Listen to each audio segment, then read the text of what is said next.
расман муҳориба дар вазни ним сабук байни Кап Свонсон бо рекорди 28-13 ва Ҳаким Давуду бо рекорди 13-3 рӯзи 13 август дар турнири UFC Fight Night. Ассалому алайкум дӯстон, хушомадем ба шабакаи мо. Дар навори имрӯза барои шумо тозатарин ва муҳимтарин хабарҳоро аз ҷаҳони ММА омода кардем ва боварӣ дорем ки навор ба шумо писанд меояд. Барои ҳамин наворро то охир тамошо кунед. Мо боша оғоз мекунем.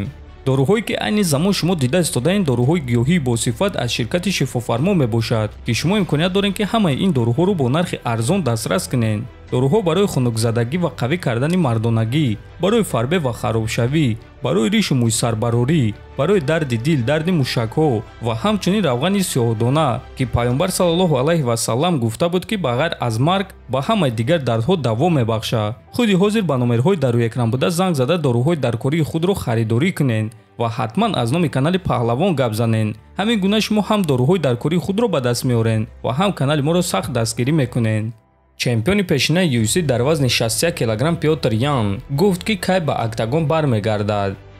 фикр мекунам ки охирҳои сол бармегардум. бо кӣ меҷангум ҳозирашда маълум нест. айни замон ман барои баромад кардан тайёр нестам. ман ҳозир худро барқарор карда истодам. ман ҳар гуна осеб доштам ва барои худ барқароркунӣ вақти зиёдтар дар кор аст. дар аввал ман саломатии худро хуб мекунам ва баъд ба муҳорибаҳо бармегардам, гуфтааст Ян. хотиррасон мекунем ки Пётр Ян аз 5 муҳорибаи охирони худ дар 4 тоаш шикаст хӯрдааст ва айни замон ӯ 2 мағлубияти пайдарҳам дорад.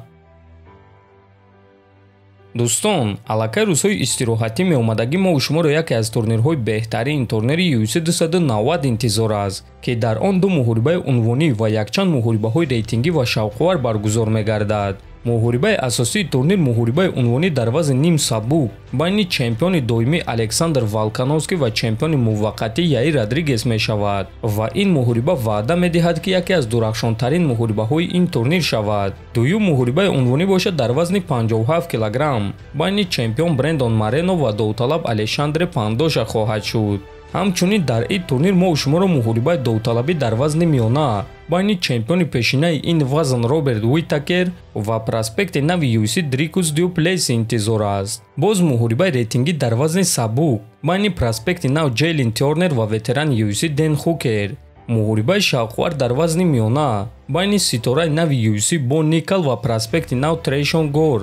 ҳамчунин боз якчанд муҳорибаҳои шавқовари дигар рӯзҳои наздик пресс-конференсияи онҳо баргузор мегардад ва агар ки шумо хоҳем ки мо пресс-конференсияи онҳоро тарҷума кунем, пас биёед дар ҳамин навор 3000 лайк ҷамъ мекунем. ҳамин гуна дӯстон мо мефаҳмем ки хоҳишмандони ин пресс-конференсия ҳастанд ва ҳамин ки пресс-конференсия барояд мо тарҷума карда пешкаш шумо мекунем. рӯзҳои истироҳатии гузашта дар турнири UFC Fight Night: 15-ум рақами рейтинги вазни сабуки UFC Грант Доусон 12-ум рақами рейтинг Дамир Исмагуловро шикаст дод ва баъди муҳориба эълони калон кард. биёед суханҳои ӯро гӯш мекунем.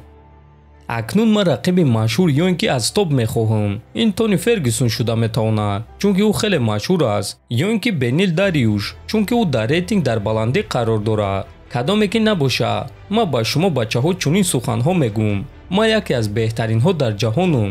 Ислам Махачев, ҳозир ту бузургтарин ҷанговарӣ, аммо ман туро иваз мекунам, гуфтааст Доусон.